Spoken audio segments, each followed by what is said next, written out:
कर्म के अनुकूल ये होता है और ये भोगना अवश्य पड़ता है। अवश्य मोर भोक्तव्य कृतम कर्म शुभाशुभ। प्रत्येक प्राणी मात्र को अपने कर्म भुगतने ही पड़ते हैं। तो आज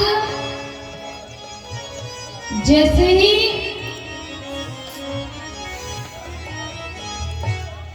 प्रताप भानु ने राज्य काज संभाला, हमने बताया बड़ा सुंदर राज्य काज किया, धर्म से जुड़कर प्रजा पालक बनकर। लेकिन कहीं ना कहीं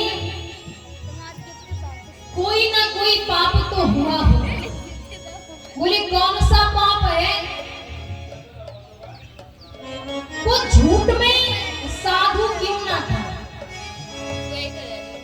जो राक्षस, जो राजा था, वो साधु बना हुआ था, साधु था तो नहीं। लेकिन कहते हैं कि वो झूठ में ही साधु था, लेकिन आपने साधु से झूठ बोला। एक बार महाराजा प्रताप भानु मृगया के लिए वन में जाते हैं। रामचरितमानस हमें हर प्रकार से, हर एक चौपाई में एक एक ऐसा अर्थ छुपा होता है कि हमें अपने जीवन को किस प्रकार सुचारू रूप से चलाना है। तो आज जब प्रताप भानु मृगया के लिए गए, देखो कहा है ना कि जीव दया सो मम दया, क्योंकि ठाकुर जी ने बताया है। और जब जब जो राजा मृगया के लिए जाता है उसके साथ कुछ ना कुछ तो गलत होते हैं। लेकिन कहा कि मृगया तो राम जी ने भी किया है, उन्हें कोई दोष क्यों नहीं लगा? तो कहा राम जी ने उन मृगया का वध किया है जो वन में रहकर बुरी परिस्थिति में रहते हैं, उनका समय निकट आ जाता है और जब वह मरते हैं तो दुर्गंध छोड़ते हैं। तो उस दुर्गंध से अनेक जीवों को कष्ट होता है। राम जी ने केवल उन्हीं मृगया का वध किया है। आज प्रताप भानु मृगया के लिए जाते हैं तो पहली गलती कि अकेले जाते हैं। कहीं भी हम जब नई जगह जाते हैं तो अकेले कभी नहीं, अकेले कभी नहीं जाना चाहिए। और आज प्रताप भानु अकेले गए, अपने मंत्री जो धर्म रुचि है उसे भी लेकर नहीं गए। और जब अकेले जाते हैं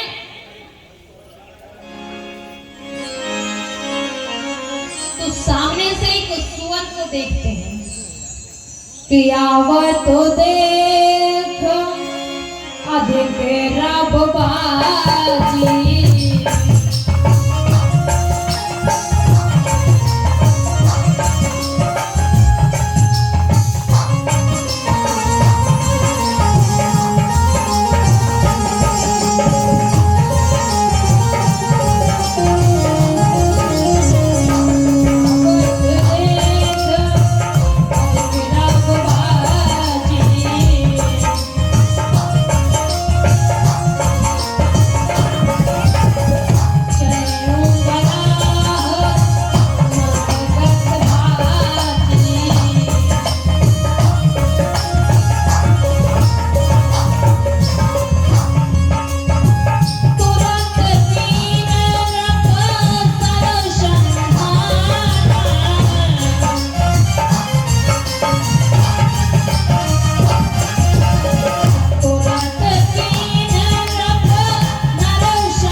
अवतार भी है।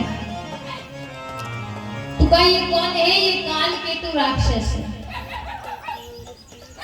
प्रताप भानु ने काल केतु राक्षस के 100 पुत्रों का खंडन किया था। तो उसने कहा ये बदला लेने का अच्छा मौका है। तो वो बराह शुकर बनकर आया और जैसे ही प्रताप भानु ने बाण संधान किया तो वो पृथ्वी में दुबकता हुआ लिप्त होता चला गया।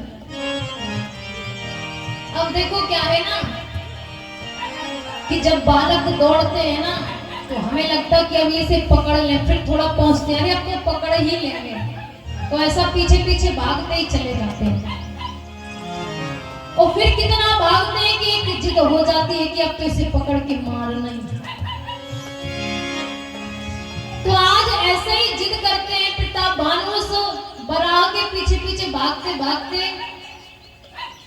उस भयावह जंगल में बहुत आगे चले जाते हैं। इतना आगे चले जाते हैं कि मार्ग ही भटक जाते हैं। वो मार्ग भटक गए, फिर तो विपन्न आश्रम एक देखा। प्रताप भानु ने देखा कि एक आश्रम है और जैसे ही प्रवेश किया तो महाराज जो व्यक्ति वर्षों से घर ना जाए उसके दाढ़ी बाल तो वैसे ही बढ़ जाएंगे।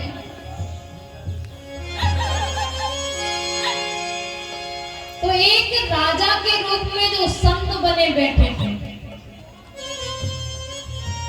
तो प्रताप भानु ने संत समझकर उन्हें प्रणाम किया।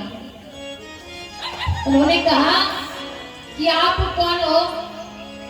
कहा महाराजा प्रताप भानु के मंत्री।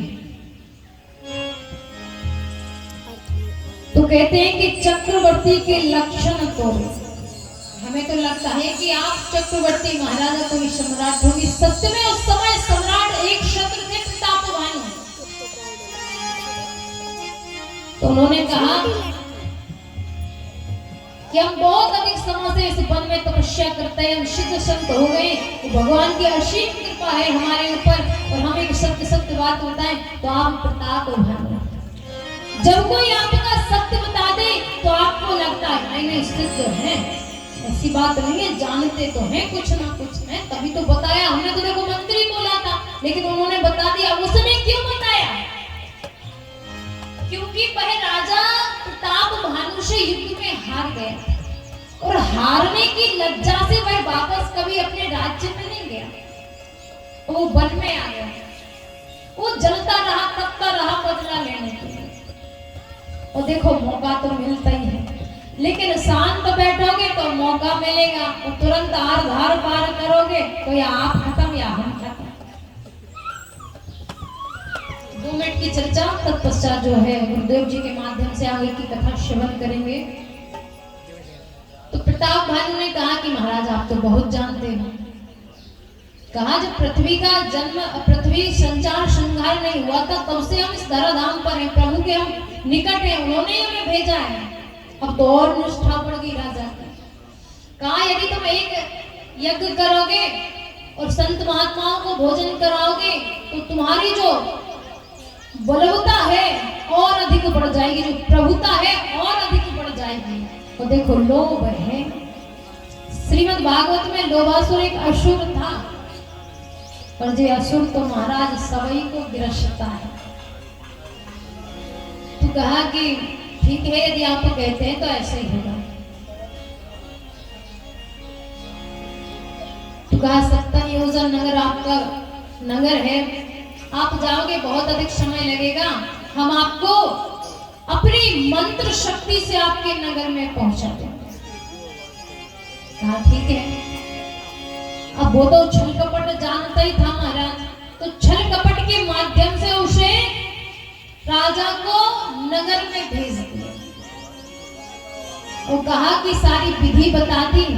और जैसे ही भोजन की तैयारी की तो पुरोहित के रूप में उसने रसोई को बनाया। और रसोई को बनाया कैसे? छल के साथ बनाया कि देखने में लगे कि ये शाकाहारी है लेकिन भीतर से ये मांसाहारी।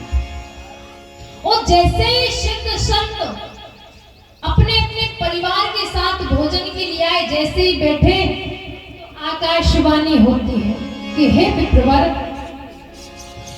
ये जो तुम भोजन कर रहे हो, ये भोजन आपके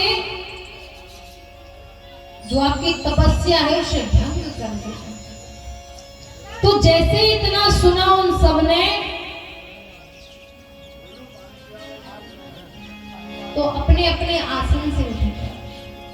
और जैसे ही अपने अपने आसन से उठ खड़े तो विचार कुछ नहीं कि आकाशवाणी सुनकर तुरंत कह दिया कि जाओ तुम पूरे परिवार सहित राक्षस हो जाओ। तो कहते हैं ना,